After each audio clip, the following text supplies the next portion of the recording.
Obrigado, André.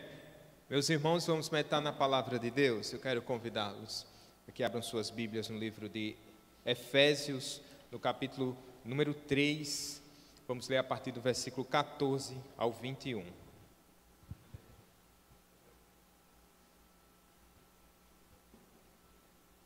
Efésios, capítulo 3.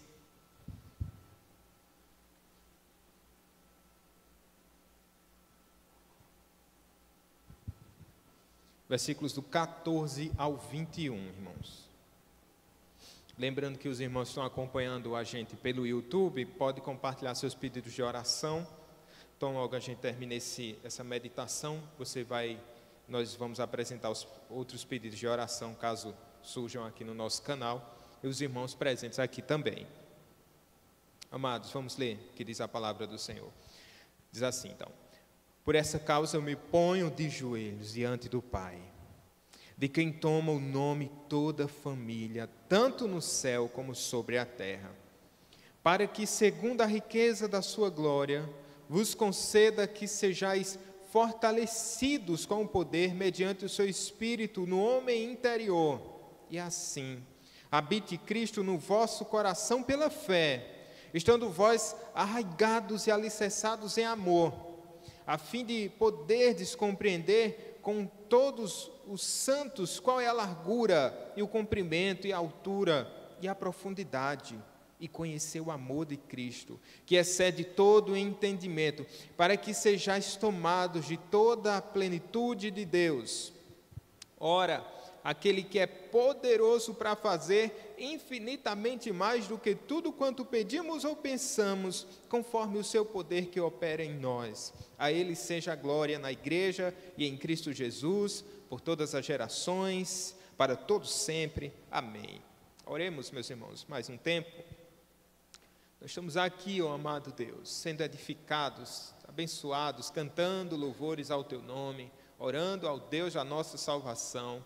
E agora, ó Pai, temos esse privilégio de termos a palavra de Deus nas nossas mãos, que ela possa nos trazer entendimento, Pai, na mente, possa trazer experiência, ó Pai, aquecendo o nosso coração.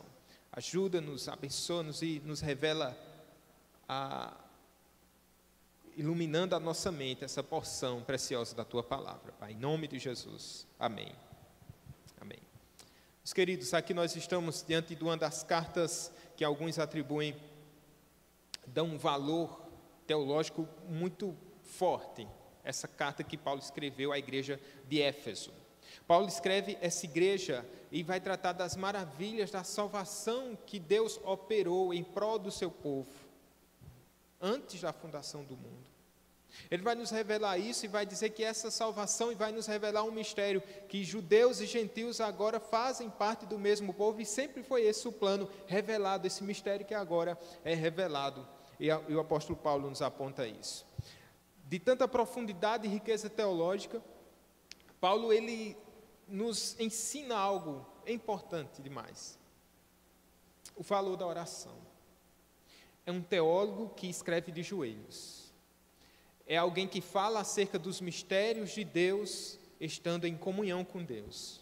É alguém que entende que a doxologia, que a teologia, melhor dizendo, ela precisa de uma prática, que a gente chama de ortopraxia. Então, essas são duas coisas que precisam andar juntas. E aqui ele vai nos ensinar. E eu quero mostrar, meus irmãos, meditando nesse texto, nesses versículos que nós lemos, que falar um pouco sobre a oração, dizendo que devemos orar apresentando a Deus as nossas necessidades, na expectativa de que Deus pode fazer muito mais, segundo o seu poder, e olhando para as nossas reais necessidades. Orar e apresentar as nossas necessidades espirituais, sobretudo a Deus, sabendo que Ele tudo pode fazer, que Ele é poderoso, e segundo as nossas necessidades, Ele há de nos assistir, nos responder. Meus irmãos, uma primeira coisa que eu quero ver com vocês, que Paulo nos ensina aqui, é acerca da prioridade da oração. Olha o que diz comigo, Olha o que diz o verso 14 e 15. Ele diz: por esta causa eu me ponho de joelhos diante do Pai. Ele faz questão de enfatizar que ele está numa atitude de humilhação diante de Deus e de adoração. É por essa causa, uma causa específica, que eu me ponho de joelhos, para que tudo aquilo que for revelado através do Espírito Santo a ele, pudesse ser aplicado ao coração da igreja. E ele vai dizer: de quem toma o nome toda a família, tanto no céu como sobre a terra. Isso diz respeito também ao fato de que o Senhor Deus uniu num só povo, entre o seu povo, judeus e gentios. É para toda a igreja, e essa é uma das ênfases doutrinárias aqui específicas do livro de Efésios, né? Temos ela é tida como uma carta gêmea com Colossenses. Colossenses fala das riquezas insondáveis de Cristo, e aqui a ênfase é mais sobre a doutrina da igreja, falando da beleza de Cristo também, obviamente. Qual o movimento importante que a gente pode entender aqui nessa prioridade da oração do apóstolo Paulo? Ela vai da teoria à prática. Em Efésios ele começa a falar das insondáveis riquezas de Deus, da graça derramada em favor dos santos, da igreja, desse Deus que elegeu desde a eternidade, do Filho que pagou o preço e do Espírito Santo que selou o coração da igreja. E aqui, meus irmãos, eu queria que vocês olhassem bem para o texto, eu queria que vocês observassem o que é que diz no capítulo 4, versículo 1. Rogo-vos, pois eu, o prisioneiro no Senhor, que andeis de modo digno da vocação a que fostes chamados. Aqui é um pedido, uma súplica à igreja, um rogo. Ele pede à igreja, mas antes de pedir à igreja, ele pede a quem? Ele pede a Deus. Antes de rogar à igreja, ele diz: por essa causa eu me ponho de joelhos, por essa causa eu apresento, eu me antecipo nessa causa diante de Deus, entendendo que se Deus não fizer, seria vã qualquer pedido do apóstolo Paulo para a igreja. Se o Senhor Deus não operasse nos corações dos seus, o trabalho de Paulo seria inútil. Ele poderia ser, como foi, o maior teólogo de todos os tempos. Ele poderia ter a maior capacidade de explicar a santa lei do Senhor. Ele poderia ter a melhor estratégia, os melhores métodos, a melhor didática possível. Mas se o Senhor Deus não aplicasse isso, não abrisse os olhos do coração da igreja de Éfeso, eles não iriam ter a capacidade de entender. É por isso que antes, na oração que ele faz no capítulo 1, ele pede para que Deus abra os olhos do coração da igreja. Meus irmãos, antes de rogar a igreja, ele roga a Deus em favor da igreja. É por isso que ele se põe de joelhos. Entre a ortodoxia que eu falei, a lei certa, e a ortopraxia, que é a prática certa, há uma brecha. É como se fosse o betume que foi preenchido ali na arca de Noé, que é a oração. É a linha da graça, a veia que liga a mente ao coração, essa lacuna deve ser preenchida através da oração. Como é importante quando entendemos isso. Percebemos o que ocorreu lá na história de Esté, quando ela soube do edito lá do rei, né, que decretava a morte de todos os judeus, como Assuero havia decretado. E quando é sabido diante dela, essa notícia, ela fica perplexa. E aí ela vai pedir para que o seu primo, né, Mardoqueu, disse: ore, jejuem por mim, para quando eu entrar na presença do rei, ele possa estender o seu cetro para mim, sabe? E a oração é justamente isso, é saber que algo deve anteceder a nossa prática, é saber que antes dos nossos pés caminharem, o nosso joelho tem que se dobrar.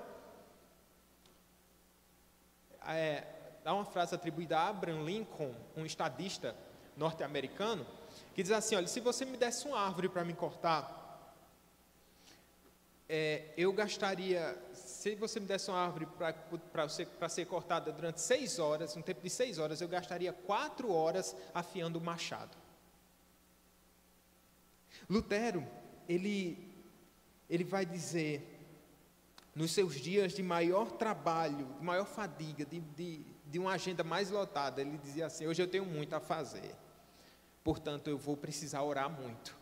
Vocês entendem? Às vezes nós deixamos a parte que é mais importante e queremos caminhar sem orar, queremos fazer sem chegar à sala do trono, sem nos apresentar diante da presença de Deus. Pedir, exortar, evangelizar, admoestar sem orar, é gastar muito tempo com um machado, por assim dizer, que não está afiado. Deus, Ele faz, é verdade, independentemente da nossa oração ou não, mas dentro dos seus mistérios insondáveis, da sua soberania e dos seus decretos, tem coisas que Ele faz que a igreja se achegue em oração, e a resposta vem depois dessa oração, para que a igreja aprenda e entenda que ela precisa do Senhor, que ela por si só nada pode fazer. A gente trabalharia menos se a gente orasse mais. Você já teve essa impressão na sua vida? Que no dia que você ora mais, parece que você trabalhou menos? E não necessariamente você tenha trabalhado menos, você trabalhou da mesma forma, mas na oração você recebeu do Senhor uma certeza, um descanso, uma graça tão grande, que o seu trabalho flui mais, é o seu machado que está afiado. Em oração nós precisamos fazer isso, meus irmãos. Às vezes oramos pouco, ou então oramos de maneira insuficiente, querendo assim mostrar a Deus que nós podemos fazer com as nossas próprias forças. Se queremos santificar o nosso cônjuge, devemos orar. Se quisermos orientar os nossos filhos, devemos orar. Se quisermos exortar um amigo em amor, devemos orar antes. Meus irmãos, que assim como nossa sombra se projeta à nossa frente, a oração possa ir à nossa frente antes de nós fazermos qualquer coisa. Meus irmãos, se nós aprendermos nessa noite a importância da oração, como isso vai fazer diferença na vida da gente, como a igreja vai saber ter discernimento e saber que as mudanças que nós desejamos, as mudanças que nós queremos, elas precisam ser apresentadas de antemão na presença de Deus. Elas precisam ser apresentadas de antemão na presença daquele que pode fazer todas as coisas. Nós não trabalhamos em secreto, mas trabalhamos em secreto na presença de Deus, antecipando todas as coisas. Antes de fazer, ore. O apóstolo Paulo está aqui com uma teologia maravilhosa, desejando exortar a igreja, mas antes de dizer, eu rogo a vocês, irmãos, ele chega na presença de Deus, e é por essa causa que eu me ponho de joelhos. É por essa causa que eu me ponho de joelhos. Qual a causa? Qual causa você pode se apresentar diante de Deus hoje, se antecipando, coisas que você tem para resolver, conversas sérias que você tem a tratar com o irmão, algo que você tem, alguma iniciativa, algum projeto, alguma ação missionária, se coloque, se antecipe diante de Deus em oração. A segunda coisa que eu quero ver com vocês, meus irmãos, é sobre a necessidade da igreja. As nossas verdadeiras, nossas reais necessidades. Paulo aqui não somente prioriza a oração, mas ele entende qual é a maior necessidade da igreja. Às vezes, nós oramos muito, mas oramos muito mal. E a Bíblia diz, não é pelo muito falar que você vai ser ouvido. E o que é que a igreja precisa? Paulo entende. Ela precisa do poder de Deus. Olha o verso 18. Que habite Cristo no vosso coração pela fé. E aqui essa expressão aqui, habitar, ela tem duas palavras, dois termos no original traduzido como habitar. Tem aquele primeiro termo, habitar como um inquilino. É você estar ali, mas você não é dono. Então o segundo termo, habitar, que é o proprietário. É aquele que veio para fazer morada. E aqui a questão é tão séria que ele vai dizer para que habite Cristo no vosso coração pela fé. É algo que vai fazer com que a igreja seja habitada, ou seja, dominada totalmente por Cristo. Meus irmãos, sabemos bem que mesmo depois do novo nascimento, parece que Cristo é um inquilino no nosso coração. Parece que vez por outra, isso a gente pode lembrar até de uma igreja exortada lá em Apocalipse, né? Quando diz que o Senhor, eis que estou à porta e bato.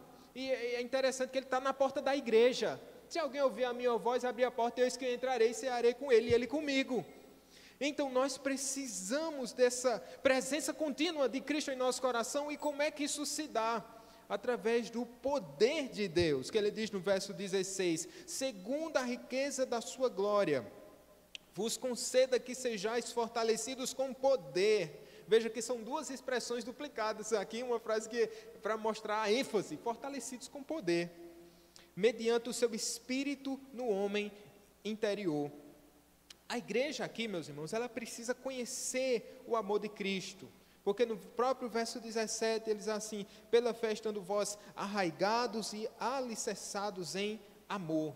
Duas figuras aqui, a primeira figura que ele usa da botânica, a segunda da engenharia civil, né, para estar arraigado com a sua raiz bem fortalecida e sua estrutura, suas colunas muito bem fincadas. É assim que nós precisamos estar em amor por Cristo. Para quê? Qual a finalidade? Aí ele vai dizer no verso 18 e 19 ainda: a fim de poderes compreender com todos os santos qual é a largura e o comprimento e a altura e a profundidade, conhecer o amor de Cristo que excede todo entendimento, para que sejais tomados de toda a plenitude de Deus.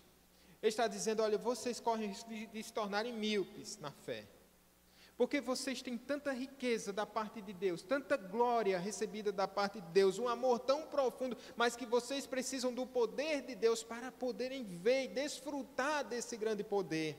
É isso que ele está passando aqui para a igreja. E ele vai usar duas palavras aqui: o compreender e o conhecer, né? Compreender diz respeito mais a esse aspecto intelectual, e o conhecer o aspecto experimental. Duas coisas extraordinárias, né, irmão? Conhecer, como é bom. Conhecer, você está aqui ouvindo essa mensagem, talvez você em casa, então você ora e diz assim: Pai, que eu possa compreender tudo isso que está sendo dito a respeito do Senhor Jesus Cristo, a respeito do Evangelho, do Deus Todo-Poderoso, mas eu quero conhecer isso. É a vida que é muito mais do que o ouvir, mas é uma vida de prática da palavra de Deus. É experimentar esse amor no nosso coração. Meus irmãos, muitas vezes andamos frios na fé, porque nós compreendemos, mas não conhecemos. E o desejo de Paulo é que a igreja de Éfeso, ela entenda que essas são duas partes da mesma coisa: o viver em comunhão com Deus. Esse amor de Cristo vai ser revelado a eles de maneira mais profunda, mais intensa, a partir do momento que eles compreenderem e conhecerem esse amor que excede todo entendimento. É difícil aqui, e é um pouco até, parece contraditório, porque Paulo vai dizer para que vocês conheçam algo que excede todo entendimento. Como assim? É porque ele está dizendo para que vocês cheguem até o limite máximo daquilo que vocês podem conhecer. Vocês não vão entender tudo, mas que vocês entendam e conheçam o máximo possível que vocês puderem. E para que vocês conheçam o máximo possível, vocês precisam do poder de Deus. Ou seja, meus irmãos, nós temos um Deus que ele é infinito, e que nós passaremos a eternidade, pelos séculos dos séculos sem fim, conhecendo do Senhor, e mais, e mais, e mais, e mesmo assim, não esgotaremos o ser de Deus. Nem todos os livros escritos sobre o ser de Deus, na nossa época, dos mais brilhantes teólogos desde os tempos antigos, seriam capazes de captar ou de nos mostrar pelo menos 1% da glória de Deus, de quem é Deus. É tocar na superfície ainda. Há tanto para se conhecer, há tanto para se ver, há tanto para se desfrutar. Mas calma, não digo somente a respeito da eternidade, quando o Senhor nos chamar para a glória e quando todo essa parte da história chegar ao fim, mas desde agora. Paulo não está orando para a igreja de Éfeso ser, como foi com Enoque, né? E já não era porque Deus tomou para si. mas para que ela conheça esse Deus durante a sua jornada, durante a sua peregrinação, durante a sua busca, durante a sua caminhada de fé, sua jornada de fé, para que eles experimentem. Eu não sei do quanto de Deus você já experimentou, mas eu sei, talvez você pense, na minha juventude eu experimentei muito de Deus. Na minha adolescência eu experimentei muito do Senhor. Na época que eu participava de tal ministério, eu conheci muito mais a Deus. Ou na época em que Deus estava me usando em tais áreas, ou com tais dons, eu conheci muito ao Senhor.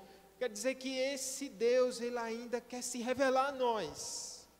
Esse Deus ainda quer fazer com que a gente experimente mais e mais da sua presença, olhando para a Escritura com os joelhos dobrados em devoção. Deus tem mais, meus irmãos, para nós.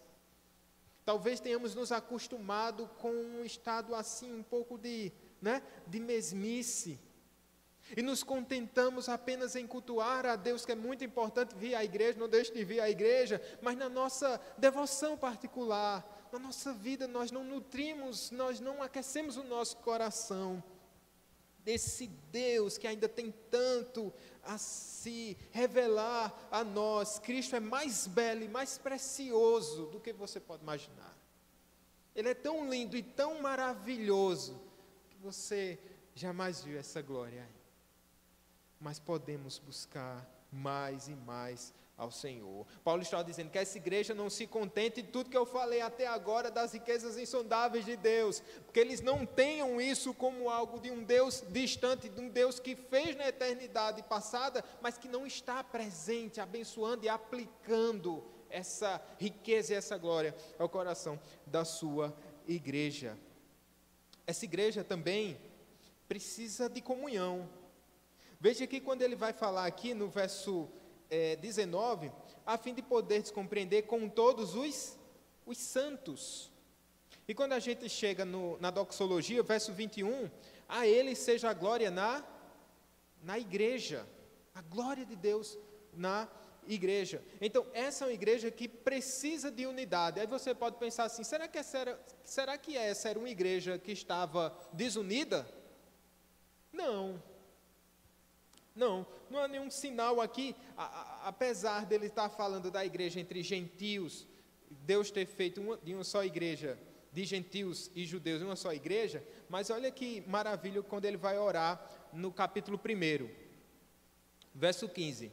Por isso também eu, tendo ouvido que a fé que há entre vós no Senhor Jesus e o amor para com todos os santos, não cesso de dar graças por vós. Ou seja, estava na bênção. Quando eu escutei acerca do amor que vocês têm uns pelos outros, pelo Senhor Jesus em primeiro lugar, e uns pelos outros, eu não cesso de dar graças por vós, fazendo menção de vós nas minhas orações. E aqui ele continua orando por essa unidade que já existe, mas uma unidade que cresce. O que é que isso tem a ver com conhecer mais a Deus? Tudo a ver, porque quanto mais a igreja conhece do poder de Deus, menos poder a nossa carne vai exercer nos nossos relacionamentos. É um teste de espiritualidade, meus irmãos, o nível de comunhão que a igreja de Cristo passa. E eu não quero dizer com isso que a igreja não vai ter atritos, não vai passar por dificuldades, não vai passar por discussões pontuais, isso é normal.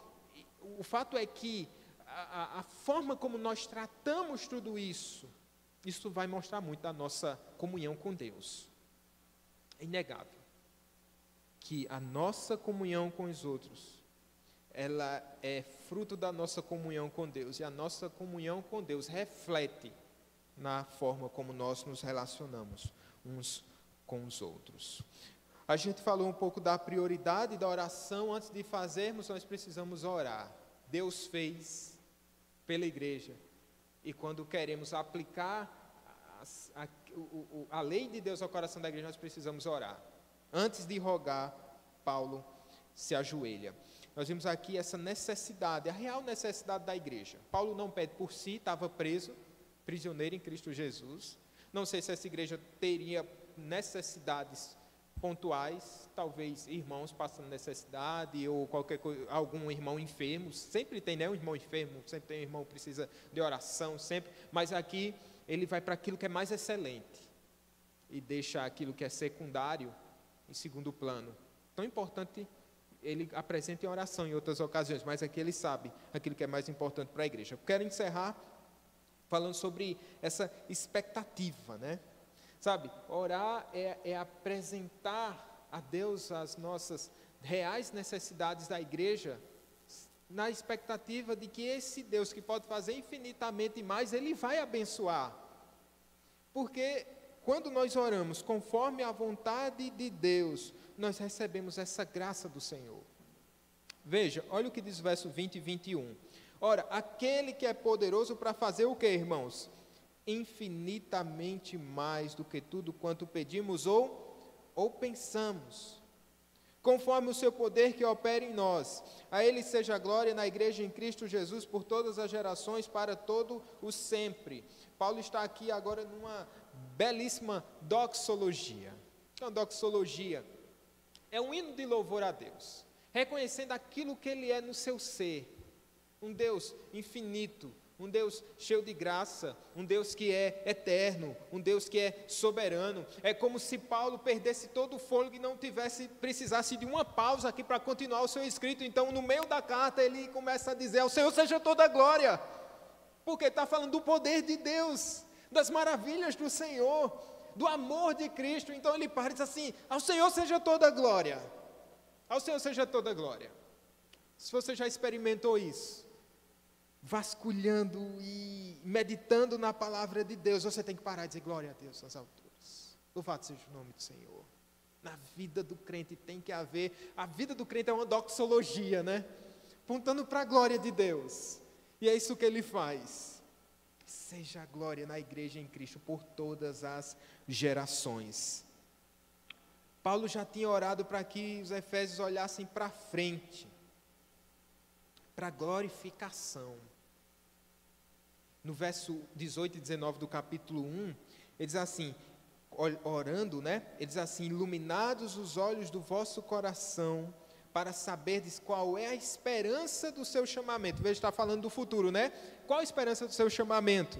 Qual a riqueza da glória da sua herança nos santos? E qual a suprema grandeza do seu poder para com os que cremos, segundo a eficácia da força do seu poder? William Hendrickson, ele vai dizer assim: as bênçãos já recebidas encorajaram Paulo a pedir coisas ainda maiores. Paulo está sabendo, ele já recebeu grandes bênçãos, a igreja já recebeu grandes bênçãos, mas isso vai encorajar Paulo a pedir coisas ainda maiores a Deus. Olhando para a necessidade que a igreja tem de conhecer mais a Deus, e olhando para esse Deus que pode fazer infinitamente mais que tudo aquilo que pedimos ou pensamos. Por isso Paulo tem em mente tudo aquilo que Deus já fez por eles, a redenção. Às vezes nossas orações são fracas porque a nossa visão de Deus é pobre, é limitada, míope. A gente só olha para o tempo, para o hoje. E se nós olharmos para o hoje, será que Deus vai ser tão grande assim? Às vezes nós costumamos medir o tamanho do poder de Deus pelo hoje, de maneira instantânea. Eu oro, Deus não responde, eu tenho uma necessidade, Deus não me assiste, logo Deus diminui diante dos meus olhos. Meus irmãos, mas para que a visão da graça de Deus se dilate diante dos nossos olhos, nós precisamos olhar para o que Ele já fez por nós, para esse poder insondável, essa graça maravilhosa do Senhor Deus, olhando para frente para aquilo que está reservado para a igreja. Agora ele está olhando para trás, ele sabe que Deus pode fazer mais. Por que Deus pode fazer mais? Porque Ele fez de um povo gentil, um povo, trouxe para a sua aliança. E quem era esse povo? No verso 12 do capítulo 2, naquele tempo estáveis sem Cristo. Ele está falando aqui a biografia do povo sem Deus. Vocês estavam sem Cristo, separados da comunidade de Israel, estranhos às alianças da promessa, não tendo esperança e sem Deus no mundo. Meus irmãos, você entende que esse é o estado de um homem sem Deus? O estado do homem sem Deus. Primeiro, ele está sem Cristo. Sem Cristo não há vida. Separado da comunidade de Israel. Se a salvação vem para esse Israel de Deus, uma vez que nós não fazemos parte dessa família de Deus, nós não somos filhos, somos bastardos. Estranhos às alianças. Essa aliança, é por meio dessa aliança de Deus, desse pacto de Deus para com o seu Filho que nós somos assistidos. Nós sabemos que tudo terminará bem. E pior, sem esperança e sem Deus no mundo. Paulo sabe da situação e diz assim: se Deus foi poderoso para fazer isso por meio do seu Filho, Ele pode fazer muito mais.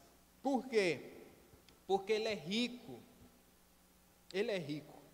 A expressão usada para Deus aqui, Efésios é uma carta maravilhosa, irmãos. Uma carta maravilhosa. Porque ele vai falar dessa riqueza da glória da sua herança no verso 18 aí do capítulo 1.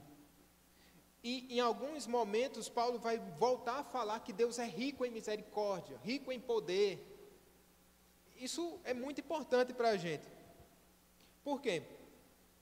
Por exemplo, quando você vai pedir um aumento ao patrão, aí o patrão diz: nossa, as vendas estão ruins. Aí você já fica com o pé atrás, né? Quando a gente vai pedir alguma coisa ao nosso pai, ele diz: eu estou tão apertado esse mês, aí você já fica desencorajado aí adiante. Quando a gente quer pedir uma grana emprestada a um amigo, e ele começa a dizer: eu estou tão quebrado. Ei, é um desestímulo muito grande, né? Você já fica, opa, às vezes você nem fala o resto, porque aquilo já foi ruim. Mas Deus está dizendo assim: eu tenho tudo aquilo que você precisa, eu posso te dar, e eu quero dar isso à igreja. Isso é um estímulo muito grande. Paulo está dizendo assim para a igreja: peça aquilo que vocês precisam, da graça de Deus, da glória de Cristo, do poder do Espírito Santo, porque Deus é Ele que tem, é Ele que pode fazer, e é Ele que quer fazer isso por nós, meus irmãos. Quantas bênçãos ficam retidas no céu, porque os santos não pedem da forma correta. Quanta graça e quanta bênção Deus tem para nós, riquezas espirituais, meus irmãos, o conhecer a Cristo. Mas nós estamos tão acostumados e os nossos pedidos são tão medíocres que nós só pedimos coisas que são perecíveis, que passam, que em nada acrescentam em valor de eternidade, que não tem peso. Jesus disse: peçam, peçam, porque o Pai Celestial dará o Espírito Santo àqueles que lhe o pedirem. Precisamos pedir, meus irmãos, com discernimento, com graça, com desejo no coração. A igreja da Morávia, uma igreja lá do século XVIII, 1727, eles começaram uma reunião assim, como nós estamos começando. Reunião de oração. Os irmãos vinham como eles estavam acostumados à igreja. E eles começaram a orar, começaram a ouvir a palavra. E de uma reunião tão simples, Deus derramou uma graça tão grande, que eles começaram a perceber o amor de Deus por meio de Cristo Jesus. Eles começaram a ter uma visão muito mais gloriosa do Cordeiro, e esse é um dos lemas dos morávios, né? O Cordeiro de Deus, eis o Cordeiro de Deus, vamos segui-lo. E numa reunião de oração, meus irmãos, eles começam a buscar a presença de Deus pela palavra, buscando a graça de Deus. E eles pediram aquilo que Deus queria dar: mais do seu Espírito, mais do seu amor, mais da sua graça. E durante 100 anos, mais de 100 anos, eles fizeram um relógio de oração.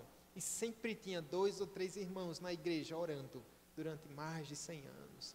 E durante o tempo que eles oravam, mais a glória de Cristo ficava brilhava mais diante dos seus olhos. E missionários eram enviados para várias partes do mundo. Eu não sei quais foram os pedidos deles naquela noite. Talvez tivesse sido um pedido Deixe-me conhecer mais o Senhor. Me dá mais da tua graça, ó Deus. Deixe-me conhecer mais a tua presença. Deixe-me conhecer mais o teu amor por meio de Cristo Jesus. Deus ouviu do céu. E ele disse: eu posso fazer ainda mais. Eu vou revelar-lhes Cristo. Isso vai mudar a forma como vocês vivem entre si. Isso vai mudar a forma como vocês oram. Isso vai mudar a forma como vocês adoram. Isso vai fazer com que a vida de vocês seja uma vida de doxologia, de engrandecimento ao nome do Senhor. Amém, meus irmãos? Vamos orar. Depois disso, vamos orar. Vamos buscar a presença de Deus. Como perdemos a presença de Deus, meus irmãos?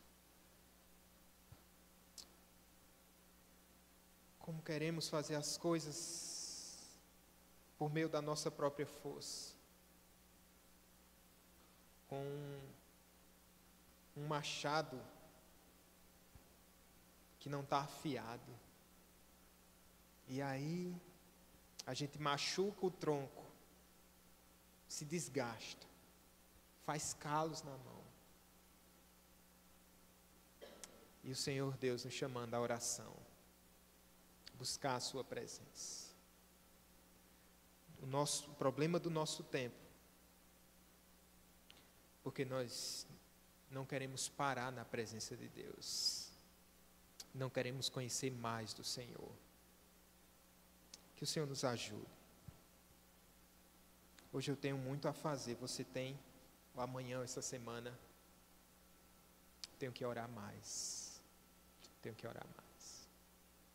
Se você quiser e puder, fique de joelhos, pode ficar sentado da maneira que você quiser. Eu quero dar à igreja esse tempo de oração. Se você estiver na sua casa e você quiser também parar um pouco, orar um pouco, falar com Deus um pouco mais, buscar a presença do nosso Senhor.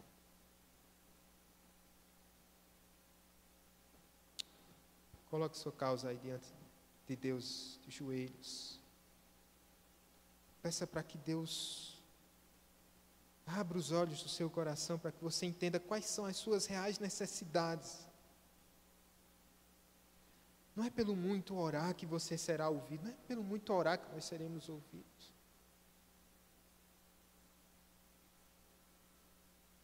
Mas se orarmos, se pedirmos, se buscarmos a presença de Deus, oh amados, eu tenho certeza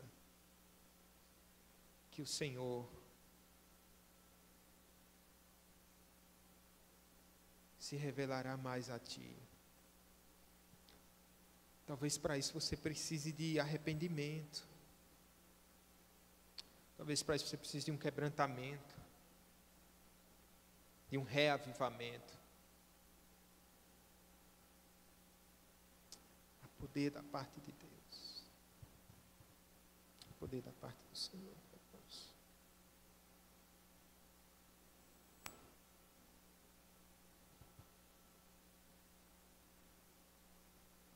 Ore ao Senhor, busque ao Senhor.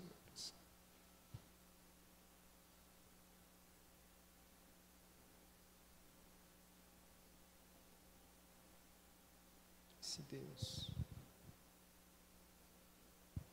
segundo a riqueza da sua glória, nos conceda que vocês sejam fortalecidos com poder, mediante o seu Espírito, que Cristo habite no coração da igreja pela fé.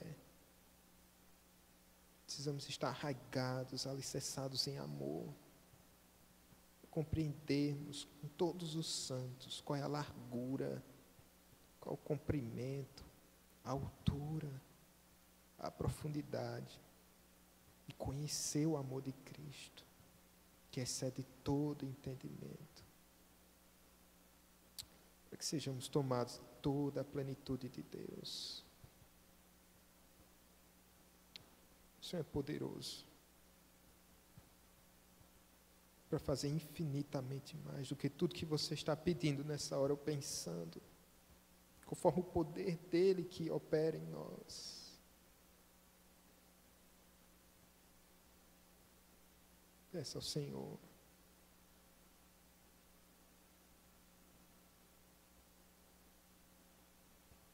Ao orarmos, Senhor, vem encher-nos com teu amor, para o mundo agitado esquecer, cada dia tua vida viver.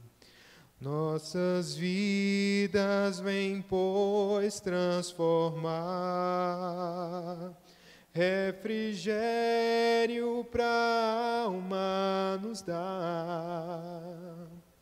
E agora com outros irmãos nos unimos aqui em oração. Ao orarmos, Senhor, se você puder ficar de pé agora, vem encher-nos com teu amor, para o mundo agitado esquecer, cada dia sua vida viver.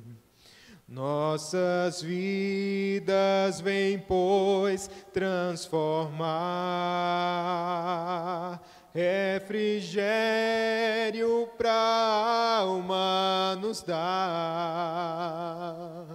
E agora com outros irmãos nos unimos aqui em oração. Glória ao Pai, ao Filho e ao Espírito Santo. Teu é o poder, Senhor, a riqueza, a glória, a grandeza, a majestade, por todo sempre, tua glória na igreja, em Cristo Jesus, por todas as gerações, porque por todas e todas as gerações nós estaremos diante do Senhor, conhecendo mais e mais e mais da tua riqueza, Pai, do teu amor, um amor tão grande. Ajuda-nos a entendermos, ó Pai, compreendermos qual é a largura, o comprimento, a altura, a profundidade, Senhor, desse amor. Ajuda-nos, ó Deus, precisamos tanto de Ti, Senhor.